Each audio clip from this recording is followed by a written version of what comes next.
আসসালামু আলাইকুম। আজকে রান্না করব গরুর ভুঁড়ি। হলুদ এবং লবণের পানিতে সিদ্ধ করে নেওয়া হবে। এখন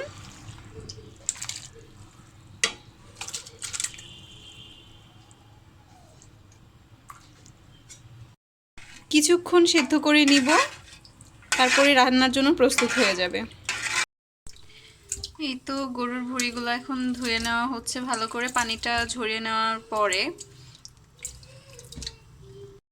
বিসমিল্লাহ। সয়াবিন তেল দেওয়া হয়েছে, এবার পেঁয়াজটা দিয়ে দিব। সরিষার তেলও একটু ইউজ করা হলো।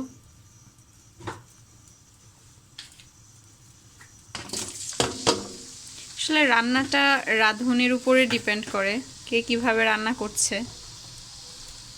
সবসময় যে নিয়মতান্ত্রিকভাবেই হয় সব কিছু তা নয়। এই তো পেঁয়াজটা কিছুক্ষণ ভেজে নেওয়ার পরে গরম মশলা দেওয়া হলো, সাথে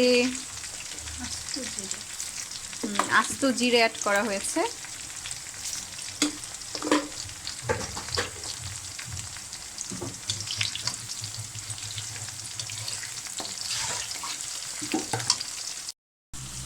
পেঁয়াজটা হালকা একটু রং পরিবর্তন করতে থাকলে আমরা আদা রসুনটা অ্যাড করে দিব।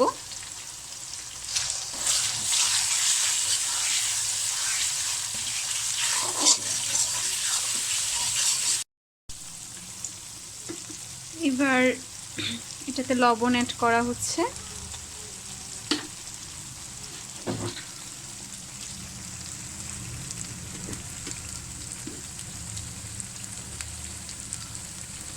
মরিচের গুঁড়া,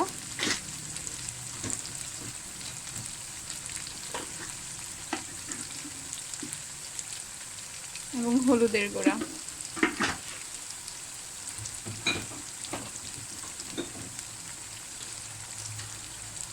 এবার ধনিয়া গুঁড়া,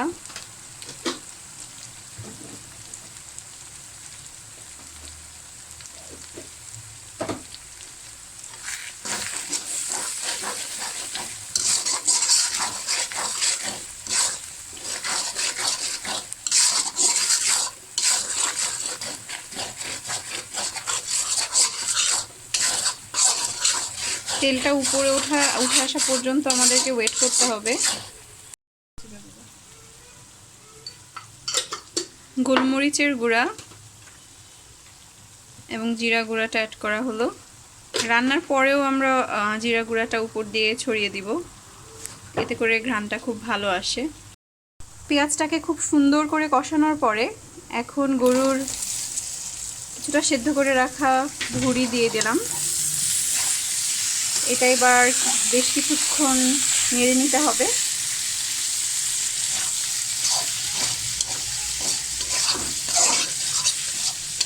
কিছুটা ভাজা ভাজা করে নিয়ে তারপরে পানি অ্যাড করব, এবং আমরা গরম পানি করে রেখেছি, গরম পানিটাই অ্যাড করব।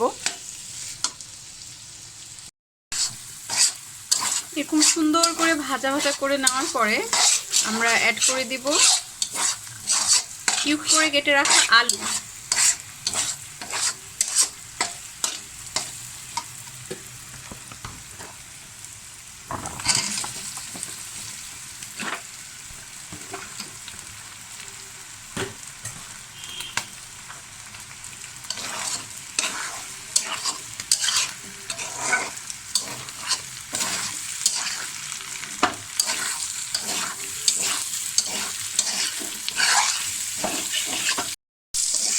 বেশ কিছুক্ষণ ভাজা ভাজা করে নেওয়ার পরে অ্যাড করে দিতে হবে পানি,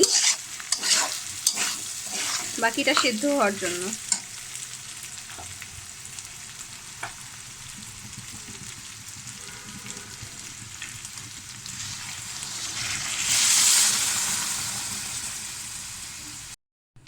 গরুর ভুঁড়ি রান্না কমপ্লিট হয়ে গিয়েছে।